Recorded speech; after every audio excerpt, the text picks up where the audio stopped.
Good evening and welcome to Elections with Hindustan Times. I'm Patnaik. What a day this has turned out to be, very different from what most of us had anticipated this post what we had seen in the exit polls. Over the weekend, we had seen the exit polls predict a clear mandate for the BJP and the NDA at large. 350 upwards was the consensus among almost all exit polls. But it seems like the pollsters, the exit poll seems to be completely off the mark as far as the leads and the trends that we've seen all through the day. Remember, it was the opposition alliance that had completely debunked these exit polls, calling them fantasy. The I.N.D.A. alliance was also very confident that they will have a number of about 295 just for themselves. And as numbers are now closing down in terms of how leads are now materializing, the I.N.D.A. alliance and the Congress, in fact, will be very happy with their performance. The big story that seems to be at everyone's talking table is the story that has come out from Uttar Pradesh, where there is a big upset as far as the BJP is concerned. So the larger question is, what does this mean as far as the growth story for India is concerned? What does this mean for the political narrative going forward? And most importantly, what does this mean as far as learnings of how the voter really votes on the ground? Let me introduce our guests from the BJP. We have Rahul Trivedi.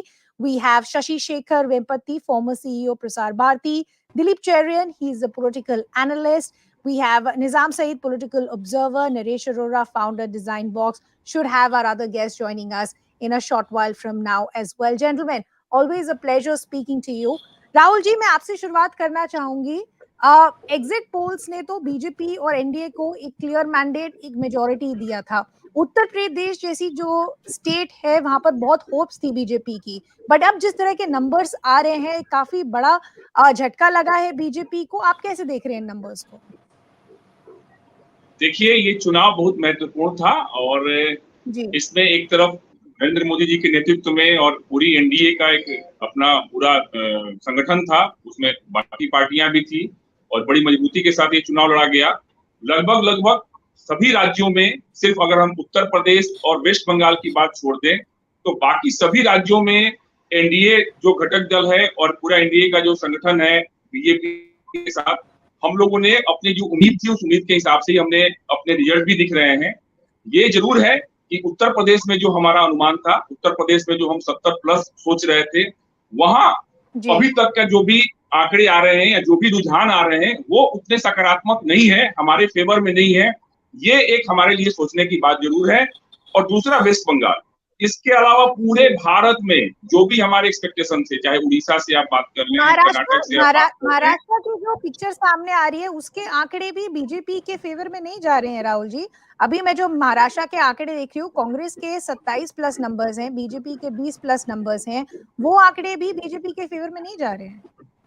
देखिए, महाराष्ट्र के जो रुझान आ रहे हैं अभी तक, उस पे बहुत ज्यादा सरप्राइज हमारे लिए नहीं करने वाला है. दो स्टेट, मैंने जैसा बताया कि दो स्टेट जरूर एकदम सा सरप्राइज करने वाला है, और वो है उत्तर प्रदेश, जो हम 400 के आंकड़े लेकर चल रहे थे और जो 300 के आसपास एनडीए.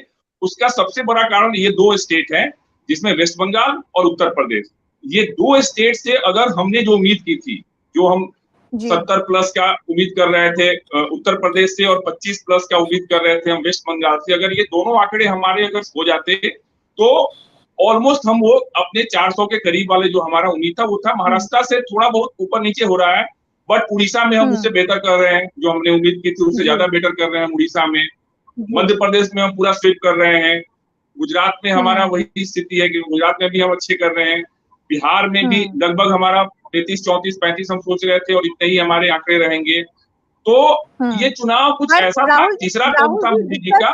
दिक्कत इसलिए बन रही है अब क्योंकि अभी तक जो एग्जिट पोल के आंकड़े थे और जो प्रोजेक्शंस था, वो प्रोजेक्शन ये था कि बीजेपी अपने आप में हाफ वे मार्क उसको मिल जाएगा, मैंडेट और मेजोरिटी मिल जाएगी. बट अब जिस तरह के आंकड़े आ रहे हैं, बीजेपी को वो मेजोरिटी नहीं मिलेगी, एनडीए को मिलेगी. तो ऑपोजिशन का कहना है कि काफी बड़ा एक मैसेजिंग सेंड आउट करी जा रही है वोटर की तरफ से कि एक मोदी फिगर को, जो पूरा बीजेपी का एक नैरेटिव था, पोल प्लैंक था, उसको रिजेक्ट करा जा रहा है. नहीं, बिल्कुल ऐसा नहीं है. अगर ऐसा होता तो जो कांग्रेस पार्टी 98 पे 97 और 98 पर दिख रही है और बीजेपी अकेले 200 250 के आंकड़े के करीब दिख रही है, तो ऐसा नहीं होता। अगर इस तरह के कोई भी चीज, जो नैरेटिव या जो बीजेपी के जो मुद्दे थे, बीजेपी के मुद्दे क्या थे? बीजेपी के मुद्दे थे राष्ट्रवाद, बीजेपी का मुद्दा था देश की सुरक्षा, बीजेपी का मुद्दा था देश का विकास, गरीबों के लिए जो भी काम हुए हैं पिछले 10 साल में वो सारे कार्य, बीजेपी का मुद्दा था राम मंदिर, बीजेपी का मुद्दा था 370, आगे अगले 5 साल में और अगले 2047 तक हम क्या करेंगे, ये सारे बीजेपी के मुद्दा थे। और अगर इसको जनता नकारती तो 250 के भी नहीं आते और ये 98 पे नहीं रहते। लेकिन हाँ, ये जरूर है, देखिए करीब 29-30 स्टेट्स का ये पूरा कंट्री है और उसमें 2 स्टेट नो डाउट सबसे बड़े स्टेट्स में ही आते हैं, वेस्ट बंगाल और उत्तर प्रदेश, और वहां के आंकड़े हमारे लिए भी सरप्राइजिंग है। और पूरी पार्टी का शीर्ष नेतृत्व इस बात पे जरूर चिंतन करेंगे और वो लोग इस बात के लिए पूरी तरह से गंभीरता से इस पर विचार होगा कि आखिर उत्तर प्रदेश में कहाँ हमारी चूक रह गई। जहां से हम उम्मीद कर रहे थे कि हम 70 प्लस होंगे, वहां अगर हम 35 या 40 के आसपास अगर आ रहे हैं, जो रुझान अभी तक है, तो आखिर कहाँ पे चूक रह गई? वेस्ट बंगाल में हमारी जो स्थिति इतनी अच्छी दिख रही थी, वहां पर क्या चूक रह गई? तो ये सब चीजें अब आगे आने वाले समय में फाइनल रिजल्ट के बाद देखने की चीज है। अदरवाइज अगर ये 2 स्टेट देख ले तो ओवरऑल भारत में जो हमारे एक्सपेक्टेशंस थे, उस एक्सपेक्टेशंस के हिसाब से ही हमारे पास वोट आए। Okay. Dilip, I want to bring you also in the conversation. Like, while of course, yes, Uttar Pradesh has become the biggest talking points.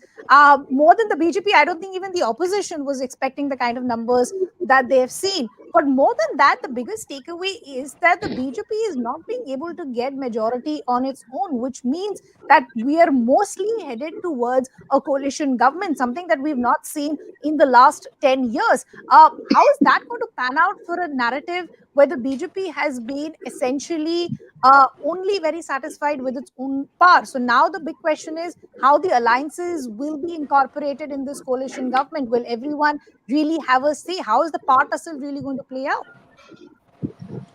To my mind, the concept of a coalition depends very much on the attitude of the leadership. True. The fact that today we have a leadership that is, shall I say, not noticeably inclined towards coalition behavior is one thing that we need to take into account. But I think that equally important, we need to understand what is the message that the electorate is trying to send. The electorate is very clearly sending a message. And even if we leave aside what has happened in Uttar Pradesh and Bengal, but look at 2 other states, what has happened in Maharashtra and what has happened in Rajasthan, it is very clear that regional enthusiasm, regional issues, regional alliances and practices are the reason for the kind of results we've seen today. Now, we may have arguments about what this will eventually pan out, because the fact is that everybody knows that between tonight and sometime tomorrow, the phone calls and the working arrangements which will be achieved may result in the formation of a certain kind of government. Now, my sense is that this kind of coalition is something that is at best a kind of what I would call a makeshift arrangement for the moment. Okay. Unless the messages, the profound messages that the electorate has given are taken on board by the leadership that will eventually form the government. So I think whichever side forms the government is not important. But what is important is that the people have spoken, they've given a message, and that message is loud and clear. Oh, absolutely. There's no denying the fact that this is the voice of the voter, as we've been saying all through the day, Janta Janardhan. They are the final decision maker. And this looks like there is a vote for change. There is some unrest as far as real ground issues are concerned. I just want to check, is Naresh with us? Naresh, can you hear us? I doubt it. Okay. No issues. Let me take that question to Dinesh then. Dinesh, the biggest question also now is where these numbers are somewhere stabilizing. The last numbers that I got, and this is the total figures that I'm looking at. As far as the NDA is concerned, it's somewhere around 295, which means it's a drop of about 48 to 50 seats. If you look at the opposition bloc, the I.N.D.I.A bloc, it's about 231, which means it's an upwards of 104. And even though the BJP or the NDA they managed to come back to par, I think the biggest winner will be the opposition bloc, just in terms of how they've bettered their results from 2019 to 2024. Yeah, absolutely. I mean, the opposition clearly has enough to rejoice here, because not only because of the bounce back, but the message which the people have sent to the government and sent to the BJP and the NDA. Now, clearly, this message is more important for the BJP than its allies, because um, a lot of people were expecting Nitish Kumar and JDU to, for instance, lose in Bihar, and BJP to not do so badly. But it's exactly the opposite, which clearly sends a message that this is a message from the voter to the BJP rather than its allies per se, which also brings us to a question: how much of it is because of the Prime Minister's campaign and the Prime Minister's utterances over the 7 phases of the elections? If whatever the Prime Minister said, had he taken that line before the election started, we don't know if Kerala would have Suresh Gopi would have won in Kerala, for instance. There could have been changes there as well. So whether it is so in that order, the NDA, then the BJP, and the Prime Minister himself, because it was a personality focused election. So in that order, I think people have sent a message. Okay. Shashi, I want to bring you in the conversation. Now, the conversation is moved from whether this will be a BJP's election. The big question is now what will ensure the NDA to come into power? Which are these allies that are going to play a very key role? Reporters on the ground already telling us hectic parlay is happening, a lot of phone calls being made. We are now understanding there are two key players that are emerging in this entire picture of what could happen in the next few days, which is Sharad Pawar as well as Nitish Kumar. We are already understanding a phone call between both has been made. But the biggest question is, and this is where it gets interesting, with Nitish Kumar, you just don't know, because there is also a set of sources on the ground telling us that there is enough offer that is being made from the opposition bloc as well. Who really will emerge as the kingmaker now?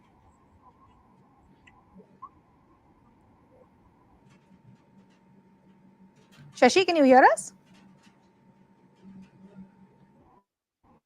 Okay, we'll try and get Yeah, sorry. Can Shashi you back repeat in that? here. Because I lost you a bit there.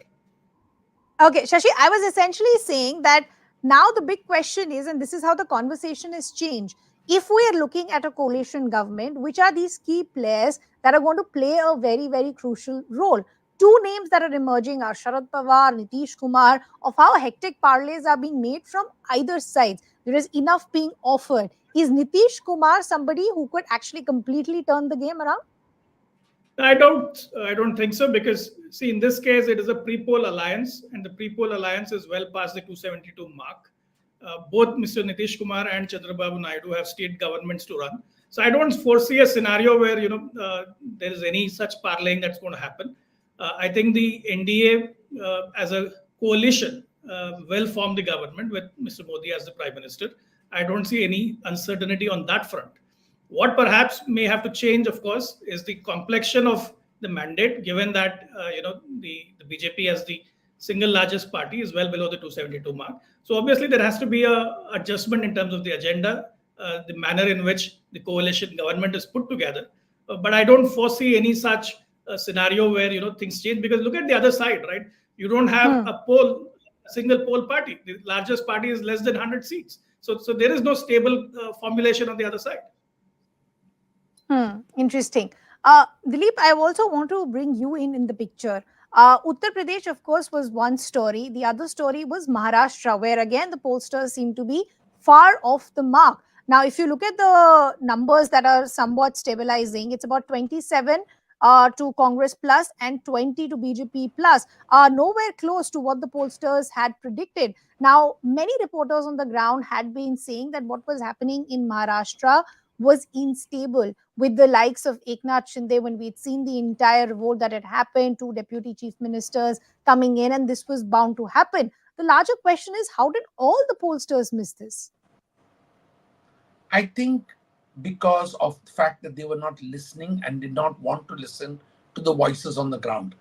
The second thing is probably, and this is a factor that we need to take into account right across the board, is that perhaps they were talking to only certain sections of the people, which means poor polling practices. And I think that at least one or two pollsters have already conceded that, for example, they were not able to listen appropriately to Dalit voices. We know also for a fact that the post-poll voices of women also tend to be underplayed and subdued. So if you take both these into account, you're talking about a very large percentage of the people who have voted not being, shall I say, in the primary listening box of the average pollster. So I'm not saying that this is the only place where the error has taken place, and there may have been biases of other kinds. But if one leaves those biases aside, I think that the fact that at least two pollsters I know have conceded to the fact that both Dalit voices as well as women's voices are inadequately factored in the they probably need to use more proportion of those voices, and that hasn't happened, and that may be a reason why they've got the figures wrong. Okay Rahul ji, मैं आपसे वापस पूछना चाहती हूँ, opposition का आज ये, और उनका ये नैरेटिव एक्चुअली काफी समय तक रहा है कि जो भाजपा का पॉलिटिक्स है वो सिर्फ मंदिर के अराउंड है, और आज वो कह रहे हैं कि इस मंदिर नैरेटिव को ही जनता ने रिजेक्ट किया है। आप अयोध्या के नंबर्स देखिए, आप बाकी जगह के नंबर्स देखिए, आप पिछले कुछ महीने जो पूरा एक नैरेटिव हमने भाजपा से सुना है वो था राम मंदिर के अराउंड, बट ऑपोजिशन का आज कहना है कि आज का जो वोटर है वो काफी स्मार्ट है। तो जब तक आप रियल इश्यूज के बारे में बात नहीं करते, जब तक आप नौकरियों के बारे में बात नहीं करते, आप एम्प्लॉयमेंट, जॉब, इन्फ्लेशन, खाना, इन सब के बारे में अगर आप बात नहीं करते हो, तो आज का जो वोटर है वो काफी समझदार है, और इसी के वजह से जिस तरह के नंबर्स भाजपा के लिए आ रहे हैं, उत्तर प्रदेश एक एग्जाम्पल बन जाता है। देखिए, अभी भी अगर हम आंकड़ों को देखें या जो रुझान आ रहे हैं उसमें देखें तो लगभग 2.5 गुना का डिफरेंस है। 100 से नीचे कांग्रेस पार्टी है और 250 के करीब बीजेपी है। तो ये कहना कि सिर्फ मंदिर के पॉलिटिक्स से भारतीय जनता पार्टी, मंदिर के पॉलिटिक्स तो हम जिस दिन भगवान श्री राम का मंदिर हमने वहां बना दिया, तो हमारा वो शुरू से, जब से भारतीय जनता पार्टी एक भारतीय जनता पार्टी के तौर पर जनसंघ से हटके भारतीय जनता पार्टी के रूप में जब से अस्तित्व में आई, तब से हमारा वो एक एजेंडा था कि हाँ ठीक है, अयोध्या में हमें भगवान राम मंदिर बनाना है, हमने बना दिया। उसके बाद आप देखिए पिछले 5 साल में, छोड़ दीजिए 10 साल, पिछले 5 साल में सबसे ज्यादा स्टार्टअप देने वाला भारत हुआ, सबसे ज्यादा यूनिकॉर्न, 100 से ज्यादा यूनिकॉर्न जो कंपनीज देने वाला इंडिया हुआ, चंद्रयान को साउथ पोल पे पहुंचाने वाला भारत हुआ, वर्ल्ड की 5th इकोनॉमी बना भारत। कभी ये देश जो था वो सोना गिरवी रखता था, हम वहां से लगभग 100 टन सोना वापस लेके आते हैं।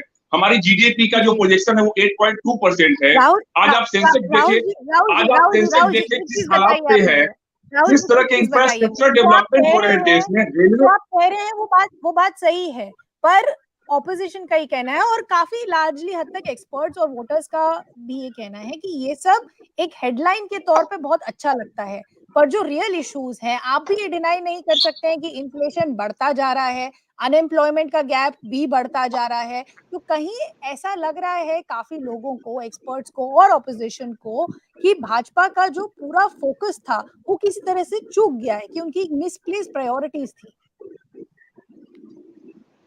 नहीं देखिए, एक तो हमें लगता है कि जो 400 का नारा था हमारा, अब की बार 400 पार, वो भाजपा सपोर्टर या भाजपा के जो वोटर्स थे उन्हें, क्योंकि इस बार उन्हें थोड़ा ज्यादा आश्वस्त कर दिया, और जो 2019 के वोटिंग परसेंटेज और इस बार का वोटिंग परसेंटेज देखें उसमें कम से कम 4 या 5% का डिक्रीजिंग हुआ। वो कम रहा, वो भी कारण रहा। तो कहीं ना कहीं लोगों को ऐसा लगने लगा, और हम लोगों ने भी जो ग्राउंड पे काम किया उसमें भी हमने ये फील किया कि लोगों को ऐसा लगने लगा कि अच्छा 400 पार का नारा ऑलरेडी है, मोदी जी आ ही रहे हैं, तो हमें घर से निकलकर इस गर्मी में वोट क्यों देना है। ऊपर से जो मेन मिडिल सेगमेंट के लोग हैं, जो बाकी तबके के लोग हैं, जो लोग ज्यादा जाकर वोट करते हैं बीजेपी को, इस ये वेदर का फैक्टर रहा कि गर्मी में कहीं ना कहीं उन लोगों को ऐसा लगा कि घर से नहीं निकलना चाहिए, वोट नहीं करना चाहिए।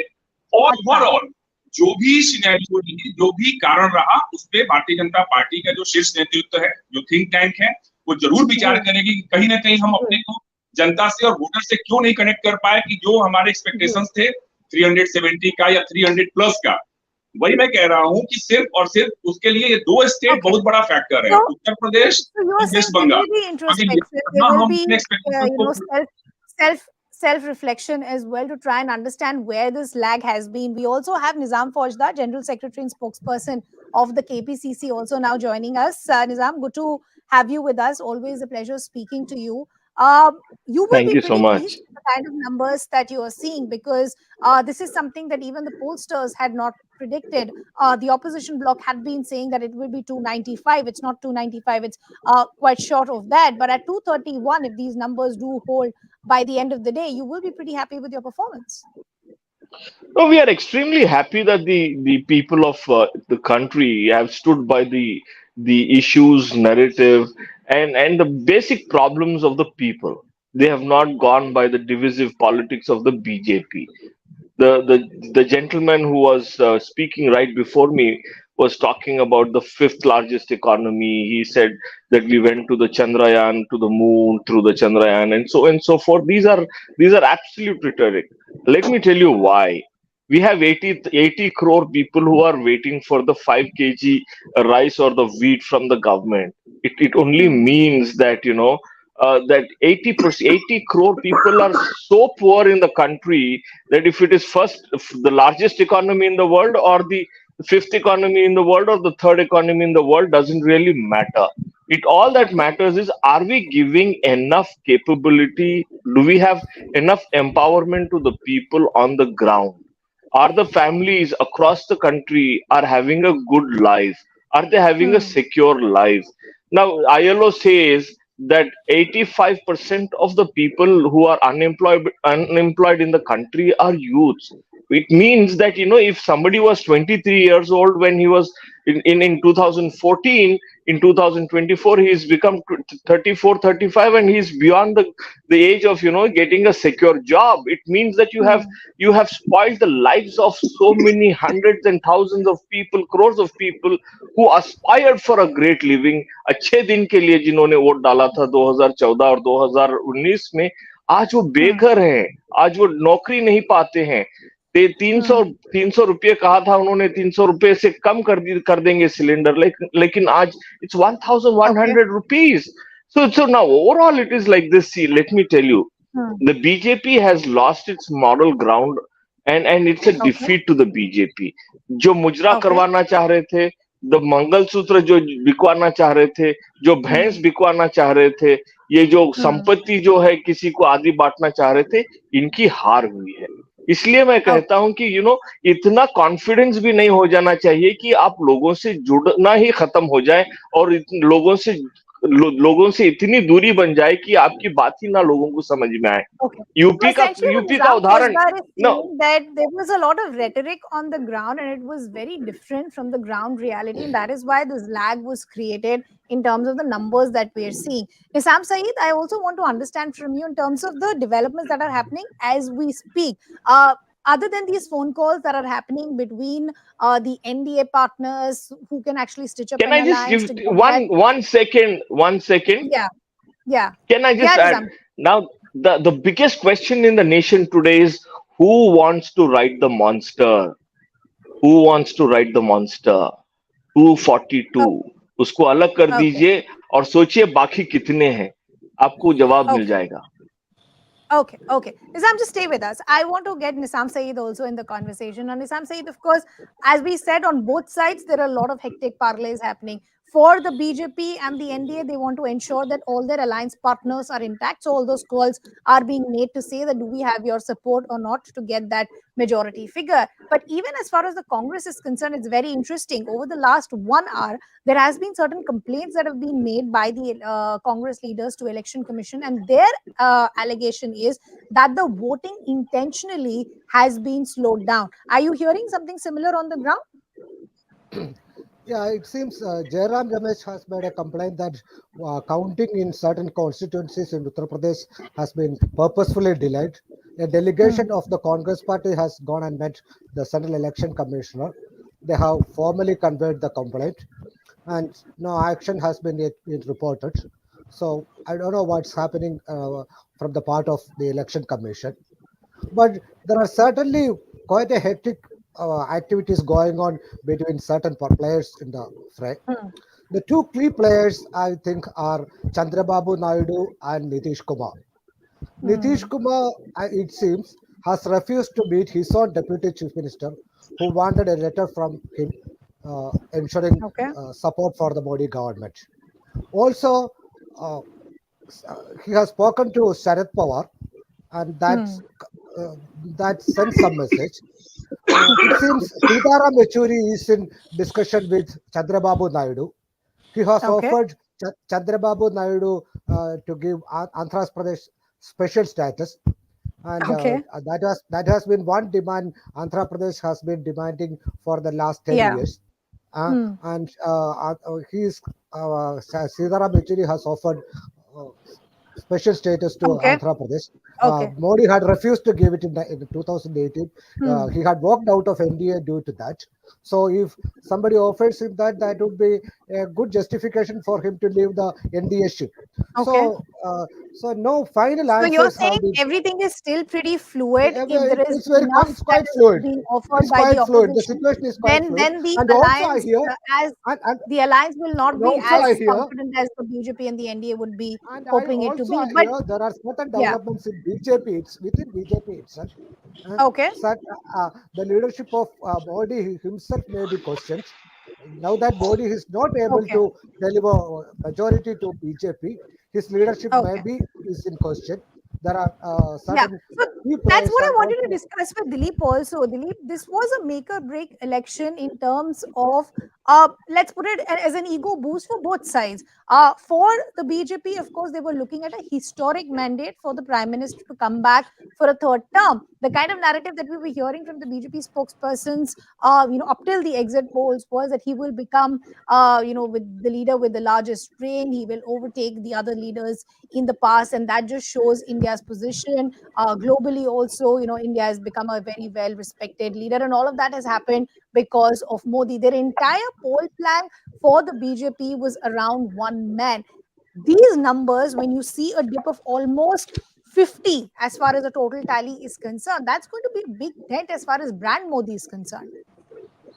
Well, as you are rightly saying, 50 in a victory of 250 or 260 is a very large number. But Yeah. that, I think, is the secondary message.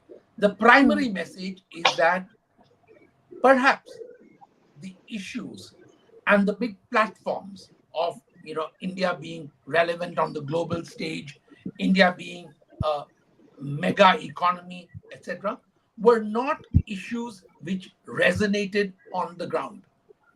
It may have had some appeal to those making memes or participating in WhatsApp messaging groups. But Okay. when it comes to real experience, when it comes to mothers who worry about whether their children are going to get jobs, when it comes to fathers who may be worrying about how they fill their car or their two-wheeler with petrol, I think the issues begin to resonate slightly differently. If we are being honest to ourselves, and if we spend election result day looking at how these issues resonate with the average voter, we will find that issues like India's importance in G7 or anything are not actually issues which resonate with the average person. It may make for Okay. great television, but does it actually matter? the answer seems to have come from the people. I don't have an answer to this, but the people seem to have said that these are not the issues that matter. Okay. I'll just request the guests to stay on with us. We, in fact, have some reactions coming in as well. We just want to play those out as well.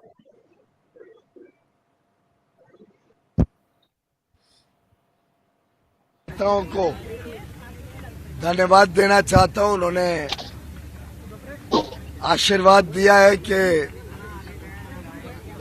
प्रधानमंत्री नरेंद्र मोदी जी के नेतृत्व में फिर एक बार हम सेवा कर सके।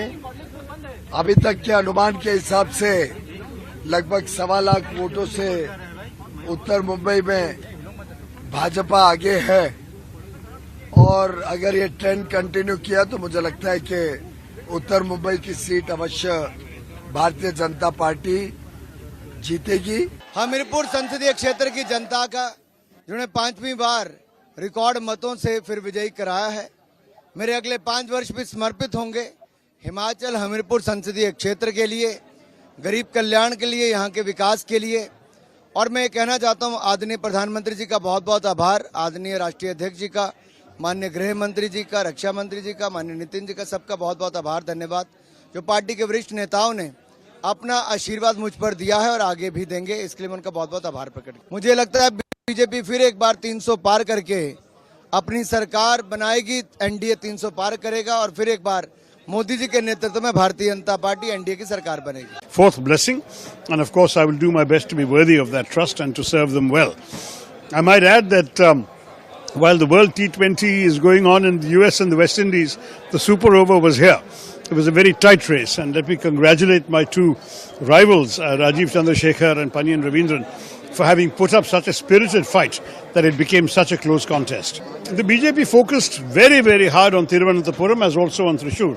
And in some ways, Suresh Gopi's margin in Thrissur is a measure of the scale of their defeat in Thiruvananthapuram, because they put the same amount of effort, serious focus, national campaigners coming, national headquarters coming, serious expenditure, a lot of hard work, and they really put up an enormous fight. I think one very important message of Suresh Gopi in Thrissur was his systematic outreach to minority communities. It's a very strong message to the BJP that a communal campaign will not go very far in Kerala. As far as Thiruvananthapuram is concerned, I think a strong appeal that Rajiv Chandrasekhar had was basically, I am a minister. If you vote for me, you'll have a minister in government who can do more for you than a fellow in the opposition. I think that brought him a certain number of votes, particularly in the city, from the educated people, the elites, the government servants and so on. They must have been attracted by that message, and it's something that we really did encounter in our campaign. But otherwise, I would say that it was a good election. I'm sorry about some of the unfortunate language, invective and accusations and allegations that were unnecessarily flung around. I hope that now that the election is over, we can put that behind us and treat each other with the kind of respect, the mutual respect that is essential in a democracy. मेरे प्रधानमंत्री आदरणीय नरेंद्र मोदी जी को बधाई देता हूं। Multiple reactions there coming in. Shashi Tharoor, a happy man today after having defeated Rajiv Chandrasekhar as far as Trivandrum is concerned. We did see a very mature Rajiv Chandrasekhar also conceding defeat. But Rahul ji, मैं आपसे पूछना चाहती हूँ, एक तरफ उत्तर प्रदेश की कहानी है, दूसरी तरफ भाजपा के लिए स्टेट्स लाइक उड़ीसा से भी काफी अच्छे नंबर आ रहे हैं। अगर आप उड़ीसा के नंबर्स देखें तो मेरे ख्याल से 21 सीट्स में से 19 पर बीजेपी अभी तक लीड कर रही है। नवीन पटनायक की जो उम्मीदें होंगी कि वो एक चीफ मिनिस्टर बन पाए, मेरे ख्याल से 6ठी बार, वो तो नहीं लगता है इस बार पूरी हो पाएगा। उड़ीसा की कहानी आप कैसे देख रहे हैं? जी आ रही है। राहुल जी, आवाज आ रही है आपको?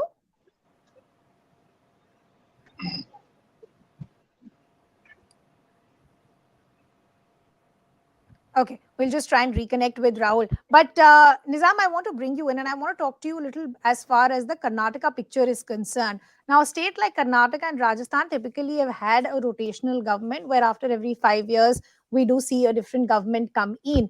But the biggest problem for the Congress also has been infighting within the party, where personal ambitions of two big leaders seem to have dented the party's common approach of what they're working. We've seen this play out in Punjab, we've seen this play out in Rajasthan, and to an extent, we've seen this play out in Karnataka as well. I'm looking at the latest Karnataka numbers, and that's not going to be making the Congress very, very happy. How are you seeing the loss of ground as far as Karnataka is concerned? I think Karnataka was a very good state for this 2024 elections, but unfortunately, the number of votes that had to be converted didn't come through. The allegations that keep coming that there is a infighting between the two or three top leaders, I think it's a little overstatement. I work very closely with both the leaders here in Karnataka, and they have But we've always seen been those very comments made, collaborative. Nizam, very, very publicly from the likes of DK Shivakumar, Siddaramaiah. We've seen those comments come out very publicly. None of this has been a fragment of anybody's imagination. No, I think those comments may have. I have not heard such comments though. But yes, they are two extremely tall leaders. Siddaramaiah ji has been giving a great administration in Karnataka. People are extremely happy. Unfortunately, if you see the last 3 or 4 elections, the Karnataka public seems to be a little more pro-Congress during the assembly, and it moves Okay. away into the what do you say, the bags of the BJP during the parliamentary elections. And I think there's a slight translation that has happened even this time. We were expecting about 14, 15, or maybe a little more than that. Unfortunately, we have not been able to gain that kind of number. I think we will do the introspection within the party why it has happened. In some of the seats, yes, it was a little close contest, but the Bangalore Central was a very fine finish, but unfortunately, we have not got it. But Bangalore rural was a very, most pollsters, most people said Bangalore rural, where DK Suresh was contesting, and he was a Yeah. very tall leader in that region. But we could not make it in that constituency. I think overall where we were expecting to do really well. I think we have slipped a little, but where we were on a Okay. sticky wicket, we have done extremely well. I think the people's issues have gone through the masses very well. I think if we had got a little more by about another 25, 30 seats, I think we could have been in a very, very comfortable position. But let me remind you again, who wants to ride the monster? You will see this by But the end of the day. Yeah, tell me, Nizam, I just please. want to understand at this point, because you're saying you do realize that about 2025 short, and the picture could have changed drastically.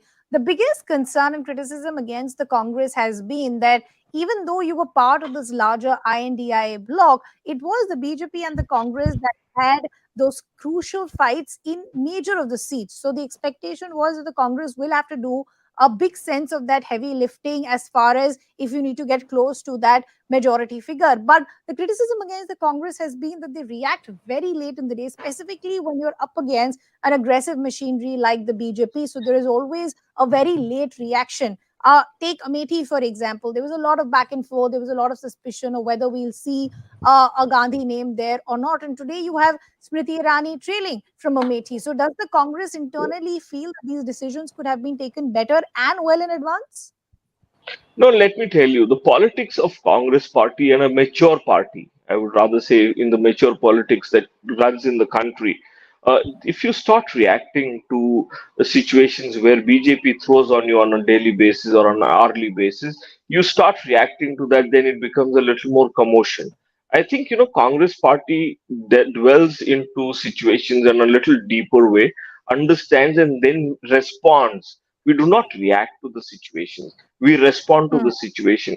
And I think that's one of the reasons why our party has been live, kicking, and resonating, just because it's an ideology. It Okay. most people think it's a party. I call it as it's a ideology. It's a state of the mind of the people that I want to stand against Okay. the fascist forces, narcissism, and we want to be part of the larger polity that is existing in the country. Let me tell you why I'm saying this.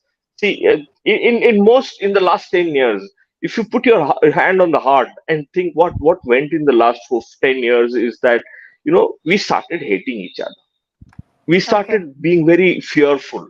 We Sure. were not sure what's going to happen tomorrow, right? Hmm. And but Okay. the Congress party stood by that, saying that no, we win, we lose, whatever it happens, we will not let go our ideals. We will not let go our, the models that we have. That's a simplistic explanation, Nizam. I will have Why to not? then Why not? The disagree with people you. have to I mean, understand. People because of this understand the very simples, ideology right? that you're talking about, you have had tall leaders within the party, many of them who've left simply feeling extremely stifled that there is no vision It's a as far as high the party is tide. It's a concerned. high It's tide. It's controlled, it's controlled by one family, and there is nothing beyond to that. But that's a no. discussion for a See, separate day. That's no, a no. Let discussion for let a me let separate me day. just let Dinesh, me quickly Nizam, let I'll me come back to quickly you. add. Nizam, I'll Let come me back to you. quickly I'll one come back to second, you. one second, Nizam, I'll one come back to second, you. one Dinesh, I second. want to bring you. Okay. No, Nizam, I'll come to you. Dinesh, I want to bring you in the conversation. Some other states that I want to discuss as well. For example, West Bengal. Now, out of the 5 or 6 pollsters that we've seen the exit polls, some of them had given like a clear lead as far as the BJP is concerned, raising questions that will this be at the end as far as Mamta Banerjee and the Trinamool Congress is concerned. But look at the numbers; they've been pretty stable over the last half an hour or so. Out of the 42 seats, is 32 to the Trinamool Congress and just about 9 to the BJP. Relevance of Mamta Banerjee going forward? Yeah, before I come to that question, I just want to make an observation about the comments, the reactions which came in just now. I find it quite interesting that Anurag Thakur not only thanked the Prime Minister and the Home Minister, he also thanked Nitin Gadkari ji and Rajnath ji and all of I've never seen anybody do that so far. I've seen only a BJP minister, but he did not thank the Finance Minister, Nirmala Sitharaman. So I just found it quite interesting. That's about it. You're Now reading to between the lines. I'm just Okay. I just gone to Bengal.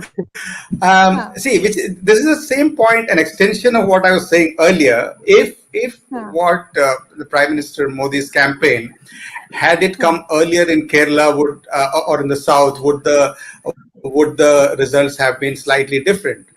I think, and I've been hearing it from people, that the Prime Minister's campaign has put off a lot of people in Bengal, and Mamta Banerjee's welfareism was always there, populism was always there. She has tremendous connect with the people of Bengal, all said and done.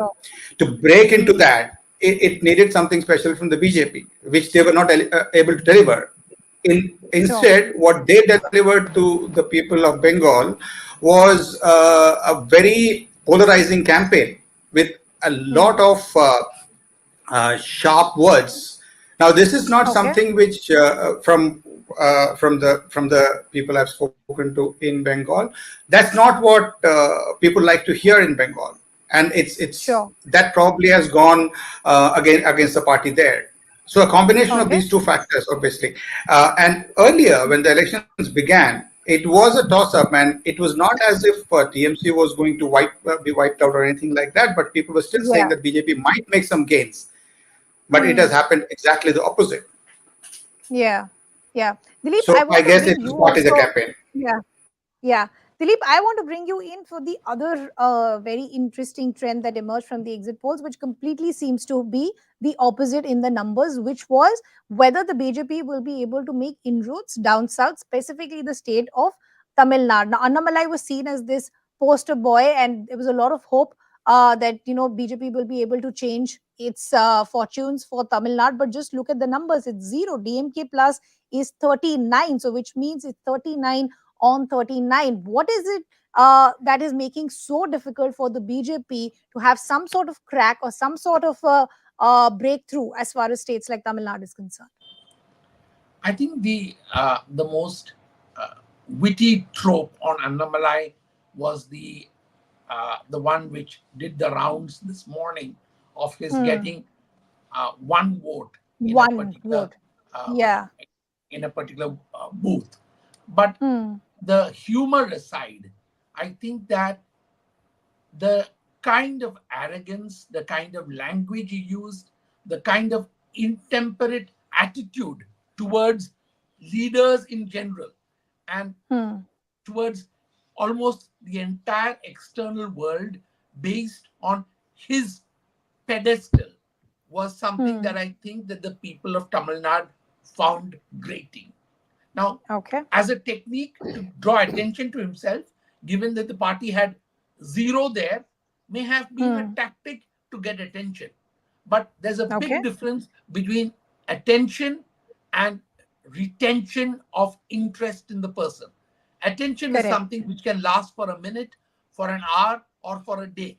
And it is very valid in the world of social media, where you think that the number of likes you've got on something that you've spewed is a measure of your success.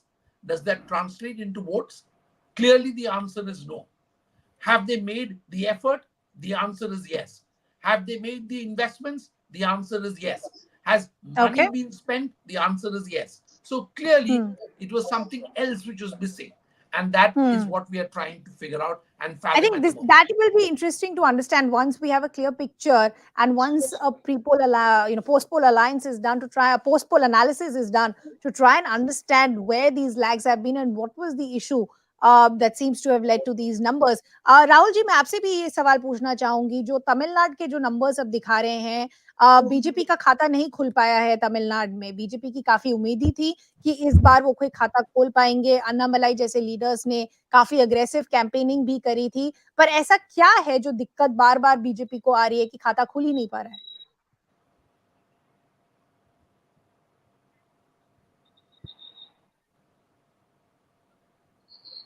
I'm not sure he's there. I think we seem to have lost him. Yeah, Nizam, you want to come in? Ridhima, if you really look at the South Indian culture, right? If you see the when you call Keralites, right? They don't see whether they are Muslims, Christians, Hindus, or anybody. They are just Keralites. When you go to Tamil Nadu, it is the same again. The Muslims speak the same language. The Christians speak the same language. The Hindus speak. Everybody speaks the same language. When it comes to that, Telangana and Andhra, it is more or less the same. When you come to Karnataka, right, leaving the Bangalore city just aside, most of the state speaks Kannada. So when you come here and try to be very vociferous, right? When you are trying to raise the temper, the temperature of the kind of people living here, it doesn't go really well. We are a little more humble people. When you hit the car, when two cars collide, both will get down, say sorry, smile, shake hands, and they will say whether I need to do something and move on. So that kind of that over rage, that rage, मैं ये कर दूंगा, मैं वो कर दूंगा, ऐसे कर दूंगा. This doesn't really go well. We like in our movies, Nizam, if you see, there's a lot of fight action. Nizam, see, I'm playing only the devil's advocate here. I started by congratulating you, saying that you should be extremely proud of what you've managed to achieve. It's upwards of 100 of how you've bettered your performance from the last elections. But the reality also is that despite all these issues that the opposition is talking about winds of change, talking about unrest, talking about lag, the voter has still voted for the BJP. Whatever the end result will be, even if there is unrest on the ground, the voter still feels that the solution will come from the Modi government and not the opposition. Perfect. So there is a big question mark on the opposition still being seen as an alternative. No, perfectly. See, it's a, if you look at 400 par, 300 par, it is at 245. It only means that the kind of clutches the government had, and the government had over the people, the machinery of the government, the apparatus of the government, right? It was so tight, and it was so tight that it had got strangulated. Now I think that release is happening. And it's a good welcome thing. I met a lot of people and they said, what, abhi opposition to at least strong rahega. कौन सी भी government बन जाए, या कांग्रेस की या India alliance की बन जाए, या तुझे एनडीए की या बीजेपी एनडीए की बन जाए, लेकिन अभी तो opposition सही रहेगा, किसी एक के हाथ में power नहीं रहेगा. People started realizing that there is, one sect of people. Sect means I'm one set of people. SET. Those people were trying to get everything into the control. That strangulation, it just broke down. And I think if we have to also understand this election was fought like we were beggars. We were very, very bankrupt. We were broke. We didn't have money. We didn't have resources. Even then, we fought this election against a mammoth. It was the money. It was the money. It was the muscle. It was the manipulation. The kind of all that conspiracy theories, everything. But we still fought, and we have come this close. And maybe by the end of the day, you will see NDA government not forming. I'm emphasizing NDA government may not form after this. Okay. So I like Nizam, that was there smile you have. something? I like the smile you have on your face. Look at that I, acceptance I, you have. Thank I'm you not so saying much. anything. I'm Thank very you so intrigued. much. I'm very intrigued with all the conspiracy theories that are doing the rounds. As I said, it's not done. It's not done till it's done. We don't know, and there's never a See, guarantee as far as Indian see, I politics at and least Indian make you. elections I are see. I concerned. at least make you and the panelists smile a little. Sure. Dinesh, I'm just looking at some of the key seats, the key candidates that were there. So, of course, there's a prime minister leading will convert for Varanasi. Rahul Gandhi, both Wayanad as well as Raebareli. Amit Shah, Gandhinagar. Akhilesh Yadav, Kannauj. Are there any surprises as far as these key battles, key contests were concerned? Is there a particular name that strikes to you that seems to have turned the tables around? I'm not immediately. I mean, there are a lot of names like Smriti Irani losing and others losing and all of that. But one I had heard, I had seen earlier that there was one seat in Gujarat. The BJP was losing in Banaskantha. I don't know if it is true or not, but which which is actually a fortress breached by the opposition after 10 years, which also is an interesting one. Yeah, but I can't offhand recall the names. Okay. Dilip, other than just talking about, the end numbers, what is also always interesting to understand in Indian elections is also the vote share. I'm looking at the ECI website, and if you look at the vote share of 2024, the NDA vote share is 41.47. And NDA vote share is 45.13. India vote share is 41.47. There is a big lag in that number as well. How are you seeing the vote share to seat share numbers that we're seeing? I think that this is probably something that I don't want to comment on because I don't understand it well enough. But the distinction we need to make is that, if one looks at the states where the votes are concentrated, you get a better sense of the story. Okay. So, Dilip, now essentially, because, I'm also running out of time, I now want to understand what happens from here on. Hopefully, in a couple of hours, we should have more clarity. Or do you think this is an election that will not get clear today? There is great consternation as to why counting is going so slowly. There is no reason why counting should have taken so long. And we need to all be concerned that this is yet another area where controversy is bound to erupt. That's one. Second, tonight and tomorrow we'll see a vast quantity of horse trading. Even as I'm talking to you, I'm getting updates on what Nitish is negotiating for, what Chandrababu Naidu may be offered. And that, while it is part of the dance of democracy, this whole switching of partners in the middle of a waltz, the idea is that this is not what the voter expected. And my sense and my prediction today is that whatever comes into being as a result of all this switching and offering and promise making is going to be a rather unstable and unsettling kind of situation for a while. And we may, without, I'm not sticking my neck on this, but most people who understand politics believe that we should not be surprised if there's another election in the next 2 years. Okay. Nizam, I want to understand from you as well, from what Dilip is pointing out, if this is a coalition government, we don't know how many alliance partners would want to stick around and for how long. What does this instability mean for India at large in the next few months? No, I don't see any. I'm sorry to say to the very learned and a very experienced gentleman, I don't think so. Uh, the members of the opposition parties, India Alliance especially, felt and in many meetings that we have been part of, right? They have always said that let's if this government comes in, let's not be the a reflection of the past. That there would be Okay. some instability and there could be some issues. We said whatever would be a difference or whatever would be a problem, let's iron it out and keep the government stable and make sure that the interest of the country, India, Hindustan, Bharat, इसके पक्ष में हम सोचेंगे और अपनी अगर कोई भी ये अनबन हो उसको दूर करेंगे. So let me tell you, if the government comes in, if India government comes in, India government will come in, and that government will make sure every little interest of the country is kept at the utmost important.